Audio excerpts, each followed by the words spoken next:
Hey, it's Tim. And it's Amy from Go with Less. We're so glad you're here with us today. In this week's video, we're going to be looking back at our March spending. It was another very high spending month, so we hope you'll stay tuned to the whole video. Every Wednesday here on our channel, we come out with a new video, typically talking about our early retirement or our nomadic lifestyle. In 2015, we left our careers in our late 40s and retired early, and in January of 2020, we sold our home and became full-time nomads. Also, on the second Wednesday of every month, we are talking about our spending. We target spending about $3,000 a month or $36,000 a year. This year, for some reasons we're going to talk about in the video today, the $36K we're pretty sure is going to be completely out of the window. But nonetheless, that's what we're typically shooting for. We hope you'll give us a thumbs up and subscribe over here so you don't miss a week. And let's talk about where we were for the month of March. If you're not interested in where we were, you just want to get into the numbers, skip to the next chapter, which begins with health and fitness, and you can skip this part. Okay, so we started in March at my friend's apartment in Boerne, Texas, which is part of the Hill Country in Texas and a suburb of San Antonio. She was out of town for several months, so we took over her place for maybe 6 weeks of that. And Tim celebrated a birthday there. I had my very first surgery while we were staying there. And then we hit the road on March the 19th. Yep, and in that journey, we went from Boerne, Texas up to Silver Spring, Maryland. So along the way, we spent the night in Allen, Texas. We spent the night in Memphis, Tennessee, Roanoke, Virginia, and then we spent one night in Silver Spring before we landed in our house set. The hotels that we stayed at along the way, we were in 3 Hyatts and we were in 1 Marriott, all with points that we earned through credit card sign-up bonuses and a variety of travel experiences that I had back when I worked. So just all points and miles that we use. So you will not see any expenses associated with that journey in our numbers this month.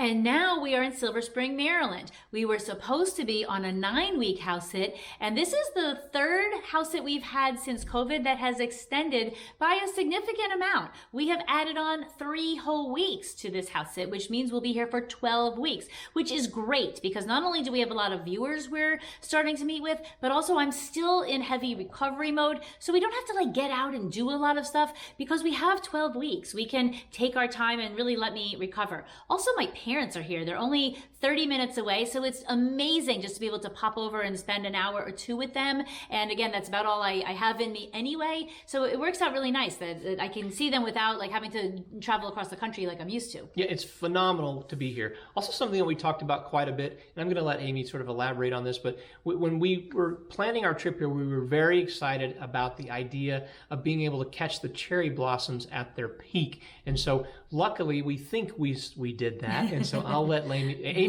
actually before she gets before Lamey gets into talking about the cherry blossoms. Let's go with Lamey. Amy gets into talking about the cherry blossoms. I do want to talk about the spring that we're experiencing here. So it is glorious here in the area, in the DC metro area, and every shade of green that you can imagine is starting to emerge. There are dozens of flowering trees in addition to the cherry blossoms, and it is just phenomenal that we are experiencing this spring here. So in Colorado, spring lasts about a week or maybe 2 days, and if you're on vacation while that happens, then you miss spring in Colorado. So the fact that we actually have a spring here is that we're very excited to be having this experience. That's exactly right. Since we've got here, it's been turning green. We've been here 3 weeks now? 3 weeks. And so it's in the midst of turning green and everything's starting to flower, and it's just we're very happy with the spring. Cherry blossoms. Yeah, well, and also I was going to say, last year we were in New Orleans for 7 weeks during the beginning of spring. Another beautiful spring there. So I think that our nomad life, we haven't added this to our official silver linings list, but we're experiencing the cool seasons, the summer, and the spring and the fall. We're getting better spring and fall than we used to. So the only season that we really want nothing to do with is winter. And so obviously we're fans of spring, we're fans of summer, and we're fans of fall in general. Not too hot summer. That's right. Okay, so, and it might be getting a little hot. We're okay with that. We'll see. So, okay. So the cherry blossoms. So they only have maybe like, I don't know, 5 days or so, no more than a week. And on Easter Sunday, so DC has said we don't want all the visitors coming to the big tidal basin area because of the COVID and the crowds. So we are asking people not to come. We were very respectful and we did not go down. But we found a neighborhood that's known for their cherry blossoms, just a regular suburban neighborhood. On Easter Sunday, coming home from my parents' house, we popped into the neighborhood, just driving around. It was jam-packed. It was like maybe 75, 80 degrees, peak cherry blossom day, Sunday, Easter, families. It was crazy. So we said, let's just come back in a couple of days after we do the video, we'll come back. And we came back on Wednesday. Turns out that Sunday was the peak and Wednesday was already a little off peak, but as you'll see from the pictures that we're showing, it was still so beautiful and we did catch it. Yeah, we did. So we were very happy with that. So it's, we're just, again, thrilled that we are here in this season. Okay, we're going to jump into our spending. So I'm going to start with health and fitness. And this was a really big category. When you're only looking to spend $3,000 a month, having health and fitness be $3,130, that's hard to bounce back from. So I'm going to take on quite a bit of this because $3,034 of it was from my surgery. Now that is far from all of my surgery. That is just the beginning of the bills. We had to pay for my surgeon up front. We had to pay for the surgery center up front, and we only paid for half of that. We will pay for the balance of that. And even they estimated what it would be. It looks like it's significantly more than what they even estimated. So the reality is, we're probably going to be paying for my surgery almost to my insurance's out-of-pocket maximum for the in-network benefit, which is a long way of saying that I shouldn't be paying any more than, I think it's $88,550 a year, US dollars, as long as I stay in-network. That's the most that I should be paying. And in-network is a Texas hospital, a Texas doctor or hospital that accepts this Blue Cross plan. So that is really a challenge, and we're still having bills come in regularly. There's a bill for the surgeon, a bill for the surgeon assistant, for the surgery center, which was a center inside of a hospital, for the pathology that was done on the organs that were removed to make sure that they were not cancerous, which they were not, thank goodness, for the anesthesiologist. All of these people, all of these practices have their own fees, and we don't even know other things could come. I didn't know there was going to be a pathologist bill. Well, there was. So we won't know that that is done until it's done, and we are very much in the thick of it. We know that there are more than $3,000 left for sure. Boo. Boo. Boo. Lots of bills yet to come. So we'll be talking about this month over month until this all sort of settles out. I also had a big major medical expense back in the early part of the year. So we're going to try and, I think, figure out how to break this out as the year goes on so it's a little separate in terms of our medical bills versus our overall spending for the year. So again, the category, so we only talk about 10 categories every month that are consistent. So the health and fitness was $3,130. And beauty. And beauty, and this is why I was going to go there. So Amy's surgery was $30.34, as she mentioned, $3,034, and beauty, so includes my nail strips. So I spent $47 on nail strips, which is a lot, but it was absolutely worth it. So I'm rocking, I don't know if you can see, cherry blossoms today in honor of cherry blossom season, but they make me really happy. They were like my little perk. So if I can get such a huge hit off of $47 that lasts me for months and months, I'm very happy with that. And I splurged and spent $19 on a haircut. So it was actually, I had a coupon, so my haircut was $9. And then I tipped $10. So I was really thrilled. I think it had been about 12 weeks since I'd had a haircut. So it seemed like things were happening better here in the DC area in terms of just the safety protocols. And so was happy to get my haircut here. And I love that you tipped more than the cost of your haircut. There you go. I was thrilled to do it. Yes, thrilled to do it. Okay, it was good that you had a cheap haircut, I guess. Okay, number 2, food and dining. $825. We're going to break that down to groceries, which was $420, and restaurants for $405. Groceries, because we started a long-term house sit here, even 9 weeks would be long-term, we do kind of a stock up when we get to a place for a while. So we use our pantry up as we're leaving a long stay, and then we replenish that all. So it turns out that was reflected in our groceries of $420. I don't think that's a crazy number, but the $405 includes your birthday dinner, $70, and that's our most expensive thing in our restaurants, which was $74. Yeah, so the $74 special dinner for my birthday was at a steak place that was out in the middle of nowhere, Texas. I can't even remember the name of the town, but it was just a hole in the wall sort of place. And they played, all the dining was outside, so that was nice. It was freezing. It was a steak dinner, so Amy and I both had steak, and it was good. So it was exciting to be able to get out and get out on my birthday and have a steak. And this is what I wanted. I told Amy that I wanted a steak dinner, so we accomplished that. And then our favorite meal of the month is one that was here in Maryland when we first showed up. It was at a chicken place, and this meal was, again, our favorite meal for the entire month was $14. On our laps in the car. On our laps in the car. It was El Salvadoran chicken. So one of the great beauties of being here in Washington, D.C. is all of this ethnic food and markets. Oh my goodness. So we've had, I guess, I'm going to guess, like, so Central American food, we've had quite a bit. We've been to Central America several times. So it's called Campastre chicken in Silver Spring. It's like basic rotisserie chicken, but basic, if you have the world's best roast chicken, anyone who knows, like, if it's so juicy and moist and flavorful, like it's like an omelet, like doing it perfectly, like simple, like a margarita pizza. Having really simple things done perfectly well with really good ingredients can really be a home run when it's done right. And we agree that phenomenal. Yeah, both of us. And it wasn't fried chicken. It wasn't fried chicken. We keep having That's fried right. chicken This show. right. This Just was roasted not chicken. fried chicken. It was good. Okay, we're going to move on to category 3, which is our auto and transport. We did drive from Texas up to Washington, and it is much more expensive for gas here. I'm going to say that. So it was $439 for auto and transport. Gas was $355, and we had an oil change at $68. Yeah, the oil change was back in Bernie, so I did that before we went on this journey. I think I still had a little oil life left, but since we were going on this long trip, I figured I'd just do it before Smart thing. we got in the car. And so, like Amy said, it was anyway. We had a relatively expensive auto month. We typically don't spend a lot of money. Also, my surgery was 2 hours from home. So first we went for a consultation 2 hours from home and back, and then we went for surgery 2 hours home and back, and then we drove 4 days. So our car has this fancy feature where, well, it doesn't tell you how many miles you have left. It says that there's 15% left of the oil life, or 10% left, and so the 15% light came on.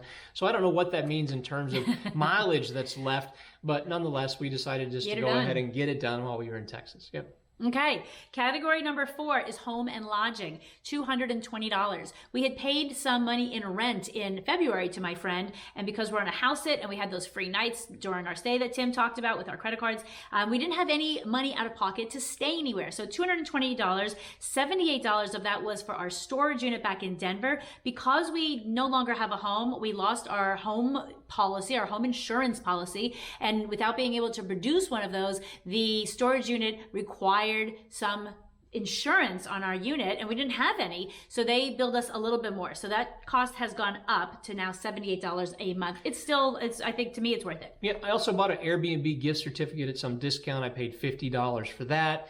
We also bought 2 things that we have now in our life. We bought a blanket because everywhere we go, it looks like people have these blankets that are 4 inches thick with down in them, and so we wanted a little thinner blanket, so we bought a blanket that was $54, and then an immersion blender for $20. We're going to talk in a few weeks or maybe even next week about sort of adding things in our life and what these sort of mean to that overall picture. Also, just something of note is this home category. I would suspect that this is the largest expense for most people, whether you're nomadic or whether you live in a home. This is probably the largest category in your life. And for us being number 4, I think that's a unique feature for us, and that's predominantly driven by the fact that we are house sitting, and that means that lodging comes at no cost. So anyway. That's great. And we're not always house sitting, but Nope, we're not. we are for this video. That's right. Okay, category number 5, short and sweet, utilities. That's for my Google Fi. Putting a video up here. If you don't know about Google Fi, we love it. It's very affordable.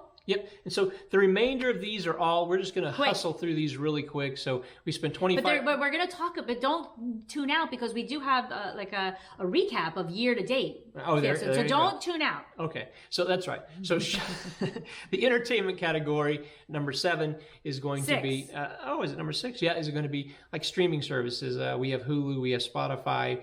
We also have a PBS streaming service, and I think we have a newspaper subscription, which is about $4. Shopping, which which is going to be the 7th category, is going to be $11. Most of that was a service that I have where I have a virtual machine that I use for weird, just geeky reasons. It's primarily just a toy. And then we had nothing for taxes. We had nothing in the miscellaneous category, and we had nothing in the business category. And again, the reason that we say nothing in these 3 categories is because every month we talk about these same 10 groups of expenses. That means that our March spending was $4,687. When you consider that $3,034 was just my surgery alone, we spent not even $1,700 on things that were in our control. I think that that's pretty cool. Yeah, amazing, especially considering we drove halfway across the country and we had a huge gas bill. I'm going to go with it was a phenomenal month of spending for us outside of our crazy medical bills. Also, that brings us year to date to $11,030. That's against a budget of $9,000 that we generally have allocated if we're looking at spending $36,000 a year. We mentioned at the beginning of the video that we are probably not going to make the 36K. There's some maybe chance that that actually works out for us over the course of the year and things sort of catch up if we have enough house sitting in the mix, but we are not attempting to make this 36K work for this particular year. We have a buffer in our budget that allows for these sorts of events like we had with the out-of-pocket maximum with Amy's surgery that can be accounted for separately. And so we are not going to try and make our 36K work this year.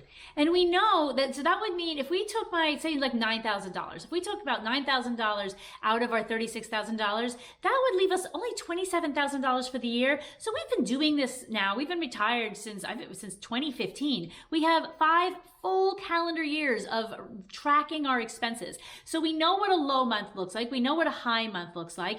And we're not prepared to do low month, low month, low month for the rest of the year. So the way that we would catch up is by massive house sitting. We've actually been doing it for the first half of the year, minus 1 month.